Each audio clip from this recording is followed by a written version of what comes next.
नमस्ते साथियों, मैं Uday Singh, motivational speaker and happiness coach. आज 3 छोटी छोटी बातें आप लोगों के साथ शेयर करने वाला हूँ। ये 3 बातें छोटी जरूर हैं, लेकिन इनका इम्पैक्ट बहुत बड़ा होता है। अगर आप एक एक्स्ट्रा ऑर्डिनरी परफॉर्मर बनना चाहते हैं, अगर आप एक लीडर बनना चाहते हैं, तो ये 3 बातें बहुत मायने रखती हैं।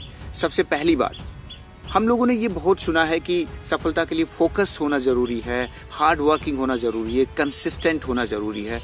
There are so many things. Yes, these are important.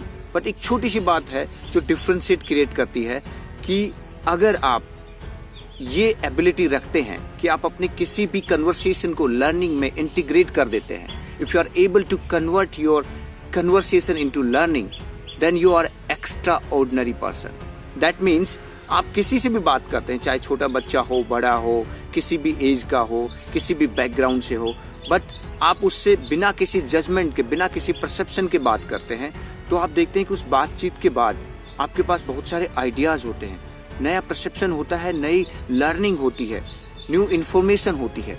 और अब इन सारी चीजों को आप अपनी प्रैक्टिकल लाइफ में, अपनी पर्सनल और प्रोफेशनल लाइफ में इंटीग्रेट करते हैं, तो वो ट्रांसफॉर्मेशन आता है। यानी कि एक सिंगल कन्वर्सेशन आपके लिए ट्रांसफॉर्मेशन का एजेंट बन जाता है। लेकिन ये तब होगा जब आप किसी भी इंसान से बिना किसी जजमेंट के, बिना किसी परसेप्शन के, ओपननेस के साथ बात करेंगे। अब ओपननेस क्या होता है कि जब भी आप किसी से बात करने जाएं, ये ना सोचें ये तो ऐसा ही है, इसके पास तो यही सोच होगी, ये कहाँ से जानता होगा, ये कहाँ मुझे कुछ सिखा सकता है, मैं ज्यादा जानता हूँ। नो नो नो, प्लीज ये सब चीजें खत्म कीजिए जीरो स्टेट के साथ। What do I mean by zero? Zero का मतलब सामने वाले के बारे में कोई परसेप्शन नहीं है, कोई जजमेंट नहीं है, सिंपल ऑब्जर्वेशन के साथ आप बात कर रहे हैं। जब हम इस तरह से किसी से बात करते हैं, तो वो बातचीत हमारे लिए ट्रांसफॉर्मेशनल हो जाती है। वो बातचीत हमारे लिए नई रास्ते खोलती है, नई पॉसिबिलिटीज खोलती है। तो दोस्तों, सबसे पहली एबिलिटी, ये छोटी जरूर है ये बात, लेकिन ये बहुत बड़ा डिफरेंस क्रिएट करती है कि आप अपने किसी भी कन्वर्सेशन को लर्निंग में इंटीग्रेट करने की क्षमता रखते हैं। दूसरी बात, if you are able to start with minimum, that means आपके पास कोई एक अच्छा आइडिया है, एक क्रिएटिविटी है, कुछ करना चाहते हैं, and you think that once you will have everything और you will have maximum, then you will start.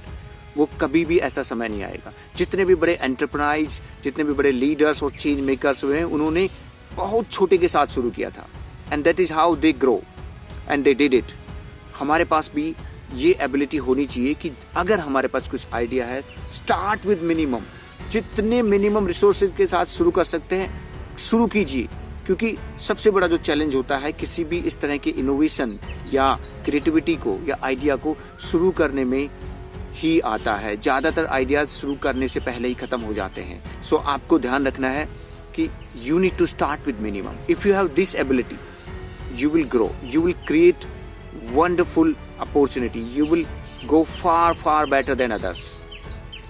Then third ability, if you are able to convert your pain into motivation, into inspiration, मतलब जब भी आपको तकलीफें आती है तब आप घबराते नहीं हैं, उसको अपनी ग्रोथ के लिए यूज करते हैं, उससे कुछ सीखते हैं और उस लर्निंग को इंटीग्रेट करते हैं बेटर करने के लिए। If you are into pain, then you will work on yourself. और ये एबिलिटी बहुत कम लोगों में होती है। यही डिफरेंशिएट करती है इन लीडर्स, चेंज मेकर्स को बाकी ऑर्डिनरी परफॉर्मर से। अगर आप में ये एबिलिटी है, you are creating your pain into motivation, into inspiration. Friends, welcome in this 1% category, in this 1% category जहां आप डिफरेंशिएट क्रिएट कर पाएंगे, आप लीड कर पाएंगे, आप चेंज कर पाएंगे। बट आपको अपने तकलीफ को अपनी प्रेरणा में बदलना पड़ेगा।